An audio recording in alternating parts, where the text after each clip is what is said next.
Not all heroes are born on the battlefield. Some are forged long before they ever lift a sword. High on the slopes of Mount Pelion, far from the chaos of kings and wars, lived a centaur unlike any other. While his kind was known for violence and instinct, he chose discipline over rage, wisdom over impulse. His name was Chiron. He was immortal yet humble, powerful yet gentle, and more importantly, he was a teacher. To Chiron, strength without understanding was meaningless. He believed that a true hero was not defined by how hard he could strike, but by when he chose not to. Beneath ancient trees and open skies, warriors in training did not learn only how to fight. They learned how to think, how to endure, and how to carry responsibility heavier than any weapon. From his guidance would rise legends: Achilles, unmatched in battle; Hercules, bearer of impossible strength; Jason, leader of heroes; Asclepius, master of healing. Each arrived as a student, none left unchanged. Chiron did not promise glory. He prepared them for sacrifice. He taught them that every gift comes with a cost, and that greatness without wisdom leads only to ruin. And though he would shape the fate of heroes, his own fate would be the most tragic lesson of all.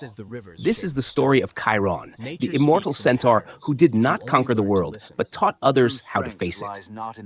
Chiron did not raise heroes to seek fame. He raised them to survive the weight of destiny. On the slopes of Mount Pelion, far from the politics of kings and the vanity of gods, Chiron created a place of learning unlike any other. Here, young warriors arrived not as legends, but as children burdened with potential they did not yet understand. Chiron welcomed them not with praise, but with silence, because the first lesson was always humility. Training began with the body, but never ended there. Chiron taught combat as a language, not an outlet for rage. He corrected every careless swing, every reckless charge. Achilles learned that speed meant nothing without control.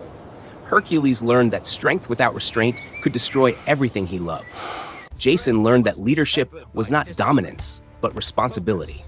Chiron demanded discipline, precision, and patience, because a hero who cannot control himself is more dangerous than any enemy. But when the weapons were set aside, Chiron's true lessons began. He taught his students to observe the world, to read the wind, to understand the land, to recognize patterns in nature and in human behavior.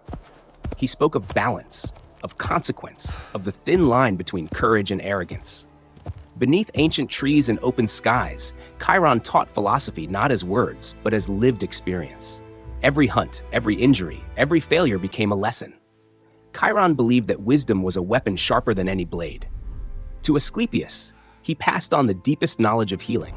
He taught him how to treat wounds, how to ease pain, and how to respect the boundary between life and death. Healing, Chiron warned, was not about power. It was about responsibility. To save a life was to accept the weight of that choice forever. He taught his students that heroes do not exist to conquer the world. They exist to protect it. Yet for all his wisdom, Chiron could not escape tragedy. During a violent clash involving Hercules, a poisoned arrow, dipped in the blood of the Hydra, struck Chiron by accident. The wound burned without end. Though immortal and master of medicine, Chiron could not heal himself. His knowledge failed him. His immortality became a prison. The teacher who had eased the suffering of countless others now lived in constant pain. Chiron endured for a long time, but he understood something few immortals ever do, that endless life without purpose is not a blessing. Seeing Prometheus bound in eternal torment for defying the gods, Chiron made the final choice of a teacher. He surrendered his immortality, trading it so that Prometheus could be freed. It was not an act of despair. It was an act of meaning. In giving up his eternal life, Chiron completed his greatest lesson, that true greatness lies not in power, but in sacrifice.